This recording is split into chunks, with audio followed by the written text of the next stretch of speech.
Selamat berjumpa kembali Bapak Ibu, saudara-saudara umat beriman terkasih dalam Tuhan. Salam sehat, berlimpah berkat.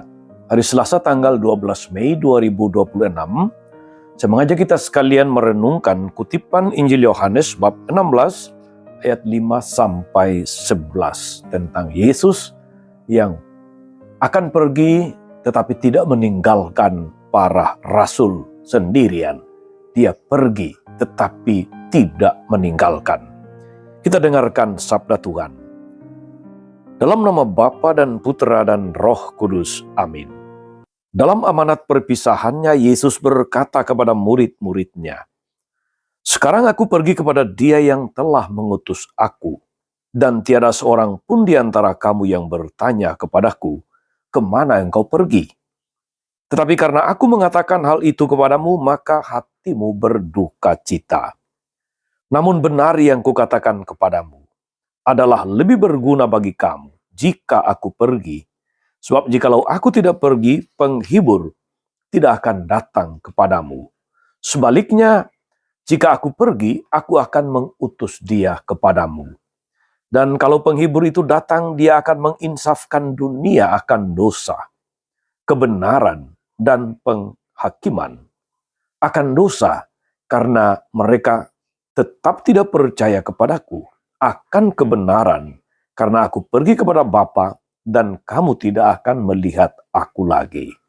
Akan penghakiman, karena penguasa dunia ini akan dihukum." Demikianlah sabda Tuhan. Bapak Ibu saudari-saudara umat beriman terkasih dalam Tuhan, pengalaman ditinggalkan selalu tidak mengenakan bagi mereka yang ditinggalkan. Kepergian orang tua untuk selamanya itu akan sangat menyedihkan, membawa duka cita, perasaan kehilangan oleh anak cucu. Kepergian untuk selamanya dari pasangan hidup atau orang-orang yang dikasihi juga akan meninggalkan perasaan kehilangan yang luar biasa. Seseorang akan sedih ketika ditinggalkan kekasihnya. Kesedihan itu akan berkurang, bahkan sirna, dan sebaliknya berganti dengan penghiburan dan pengharapan ketika yang meninggalkan itu berjanji akan kembali dan akan memberikan sesuatu yang tidak disangka-sangka, yang sangat menggembirakan. Saudari-saudara umat beriman terkasih dalam Tuhan, sebelum naik ke sorga, Yesus meninggalkan pesan berharga, pesan penting kepada para murid bahwa betapa pentingnya ia pergi, ia naik ke sorga. "Jikalau aku pergi, aku akan mengutus dia kepadamu." Siapa yang diutus? Dialah Roh Kudus. Yesus tahu bahwa melanjutkan karya-karyanya melalui para murid, melalui para rasul akan menghadapi macam-macam tantangan, macam-macam kesulitan, cobaan, bahkan penolakan. Dengan itu, untuk percaya kepada Tuhan yang diwartakan, butuh perjuangan yang pantang menyerah. Saudari-saudara, perikop ini dibacakan ketika hari Kamis nanti kita akan merayakan Hari Raya Kenaikan Tuhan. Yesus naik ke surga, dia pergi tetapi tidak meninggalkan. Itulah yang dihadapi oleh Paulus dan teman-temannya. Percaya kepada Tuhan dalam keadaan di penjara dan tidak berpengharapan membutuhkan perjuangan iman yang besar. Menghadapi situasi seperti itu, Paulus dan Silas tidak gentar.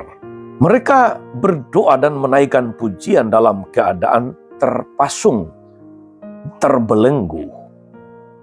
Mereka mau membuktikan bahwa hanya orang yang percaya kepada Tuhanlah yang bisa selalu memuji Tuhan di dalam segala situasi, dalam segala keadaan, dalam segala kondisi.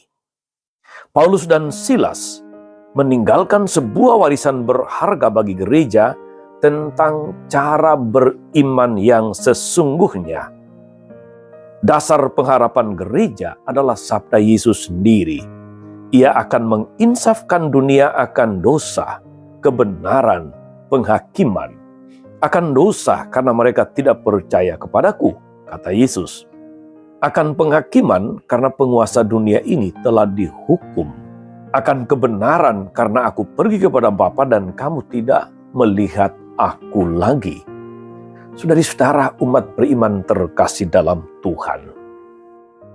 Berkat Roh Kudus yang dicurahkan kepada para rasul, Roh Kudus yang diutus oleh Yesus sebagai penghibur, sebagai penolong, maka para rasul ibaratnya mendapatkan semacam suntikan energi luar biasa.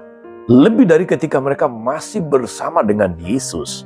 Ketika masih bersama Yesus, dalam arti tertentu mereka bergantung pada Yesus. Tapi ketika Yesus sudah tidak bersama mereka lagi, Yesus naik ke sorga. Kita tahu ada masa transisi di mana mereka sedih, di mana mereka berduka, di mana mereka tercerai-berai, di mana mereka ada yang pulang kampung, di mana mereka menjadi kehilangan semangat dan sebagainya. Tetapi begitu Roh Kudus turun menyertai mereka, kita tahu saudara-saudari mereka seperti lahir baru. Mereka bertransformasi dengan semangat yang menyala, yang berkobar-kobar, menjadi pewarta kabar baik ke segala penjuru dunia, tanpa takut kesulitan, tanpa takut resiko, tanpa takut akan macam-macam penolakan. Paulus dan Silas menunjukkannya di dalam bacaan pertama hari ini. Mereka tidak takut dan gentar. Bahkan ketika gempa bumi terjadi, penjara terbuka, belenggu mereka terlepas. Mereka tidak memanfaatkan kesempatan ini untuk pergi, untuk lari, melainkan diam untuk menunjukkan bahwa pengikut Kristus tidak pernah takut akan kesulitan.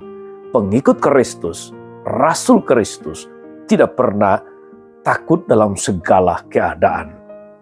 Bahkan kepala penjara yang menyaksikan peristiwa itu, yang hendak bunuh diri karena takut akan dipersalahkan, berhasil mereka pertobatkan dan dia memberikan diri dibaptis. Kita melihat saudari-saudara, karya Roh Kudus yang luar biasa menyertai para rasul. Yesus memang pergi, tetapi dia tidak meninggalkan. Gereja bertumbuh sejak Yesus tidak bersama para rasul lagi. Gereja lahir sejak Pentakosta.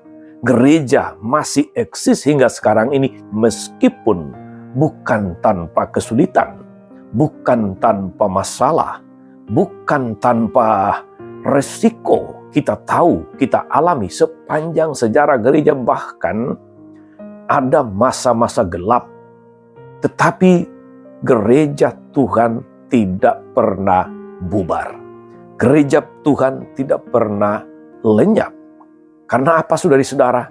Karena Roh Kudus menyertai gereja dulu, sekarang, dan selama-lamanya. Dialah pribadi Allah yang ketiga, Bapa, Putra, dan Roh Kudus, yang melengkapi, yang melanjutkan karya keselamatan Tuhan itu dalam diri para rasul dan dalam gereja pada masa ini. Karena itu saudara-saudari, moga-moga kita tercerahkan oleh Injil hari ini, kita diteguhkan sebagaimana pengalaman Paulus dan Silas. Kita juga senantiasa percaya bahwa Tuhan tidak pernah meninggalkan kita, bahwa bahkan memuji dan memuliakan nama Tuhan bisa kita lakukan tidak hanya pada saat, pada masa-masa segala sesuatu berjalan dengan baik, dengan lancar, tapi lebih-lebih di dalam masa-masa pencobaan. Ketika kita berjumpa dengan masalah, ketika kita berjumpa dengan macam-macam pergumulan, ketika kita diuji, dicobai, ketika kita berhadapan dengan resiko dan kita tetap mampu berdiri di atas iman, itu adalah karya Roh Kudus. Sebab Tuhan betul Dia pergi, tetapi Dia tidak meninggalkan kita. Tuhan Yesus memberkati. Amin. Tuhan Yesus Kristus, kami bersyukur untuk firman-Mu yang meneguhkan kami bahwa Roh Kudus yang Kau utus akan menyertai kami, mengajar kami, menghibur, menolong, dan menguatkan kami selalu. Kuatkan iman kami terlebih ketika harus menghadapi berbagai tantangan, kesulitan, ujian, dan cobaan dalam hidup kami. Kami percaya penyertaan-Mu melalui Roh Kudus yang setia menyertai kami. Kau yang hidup kini dan sepanjang masa. Amin. Saudari-saudara sekalian, berkat Allah turun atas dari saudara, atas mereka yang kita doakan atau kita janjikan doa, mereka yang sakit dan menderita. Segala rencana, karya dan pelayanan hari ini, Bapa dan Putra dan Roh Kudus. Amin. Tetap sehat, teruslah menjadi berkat.